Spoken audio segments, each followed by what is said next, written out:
John Stepling, author and commentator, is joining us right now. Mr. Stepling, the U.S. is dealing with a record inflation in 40 years, from high food and gas prices to problems like a baby formula shortage.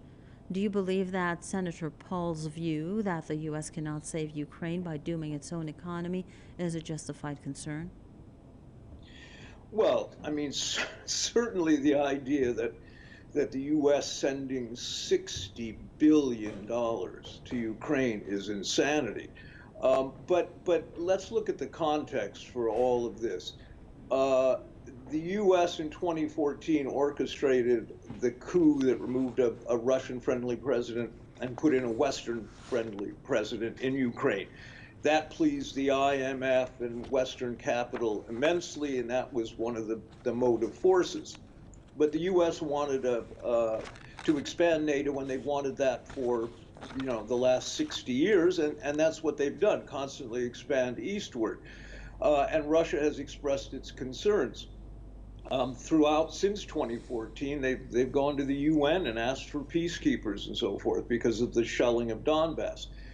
But this money, I mean, the U.S. right now is in economic freefall. We're looking at a crisis of homelessness, poverty. Oxfam released a study recently, something like 500 million people globally are being thrown into extreme poverty.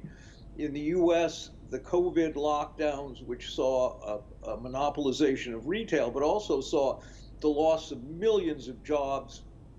Mom and pop stores went under, 1 in 3 museums closed, et cetera, restaurants closed. Oil and gas prices have increased. People can't afford to drive their cars anywhere.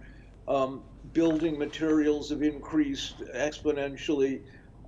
And there are no jobs. There's massive unemployment. So, and I mean, we're seeing collapsing bridges, unrepaired roads. This is going on for a number of years. It's just reaching a point of crisis now, and yet Biden is sending billions to Ukraine for a war that is completely pointless from any rational perspective. And we're seeing the massive propaganda rolled out by the West again. Rand Paul is right in the way that a broken clock is right twice a day. This is one of his right moments. But it's not going to change anything. The money will be approved and the money will be sent to Ukraine, and they'll buy more weapons. And then we're seeing Sweden and Finland joining NATO. These are decisions that are made in Washington and London, not in Helsinki and Stockholm. And we're seeing EU leadership. We have entered a phase in which EU leadership, we're seeing leaders that are badly educated, inexperienced, and essentially opportunistic lackeys of Western capital. There's no threat to Finland or Sweden, none whatsoever. There's no threat to Norway, where I live, and we're already a member of NATO. Russia has no intention of invading these countries, and to say otherwise is a bold-faced lie. But the U.S. has lied about this entire since the onset of COVID. We have seen propaganda raised to a level that is almost unimaginable. And now with the Ukraine crisis, I'm at a loss for words. I mean, it is simply surreal. Nothing the West says is true.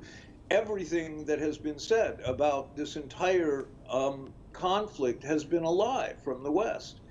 But people, have amnesia essentially in the West, and they go along with it. And the outcome is. Mr. Stepling, I'm sorry to cut you off right there. We're running out of time, and I still have 2 more questions to ask you. Sure. First of all, can you tell us about the dominant view among the American public towards their government's massive support for Ukraine at a time when they are struggling under difficult pandemic conditions? I think it's split. I think that the working class, the people who are suffering right now, understand this is insanity, and Biden's approval ratings are very, very low, below what Trump had, in fact, at the end. The educated white 30%, that demographic that is the target of marketing firms, they are applauding it, much as they applaud the COVID lockdowns, which affected them much less than it did the working class. But we're seeing a global class war anyway against the working class. All of this takes the form of an attack on the working class. We've seen the wealthy 1% increase their wealth more in the last 2 years than in the previous 20 years. And we are seeing a spike in poverty, a huge spike in poverty globally, but especially in the West.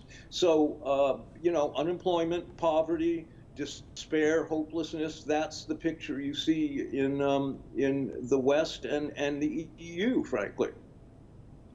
Okay, and will more American military support, in your opinion, for Ukraine prolong the war, or will it help end it more quickly?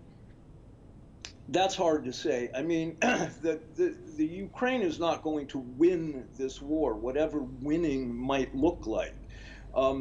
They can't do that no matter how many weapons are sent in there. And no matter, we've seen, it's interesting because foreign mercenaries flooded into Ukraine over the last couple of months. And now they are leaving because the command structure is so terrible. There is no leadership. It's a suicide mission, as many of them said. And they don't like fighting for Nazis, which is essentially who commands the military in Ukraine. But this stuff is invisible in Western media, unfortunately. I don't know what the outcome's going to be. It's going to be a long, protracted conflict, probably with a semi-occupation of the eastern part of Ukraine by Russia, and they'll probably settle for that. But at what point does the U.S. run out of the ability to keep sending weapons and money to Ukraine? I don't know. It may be sooner than they think, probably.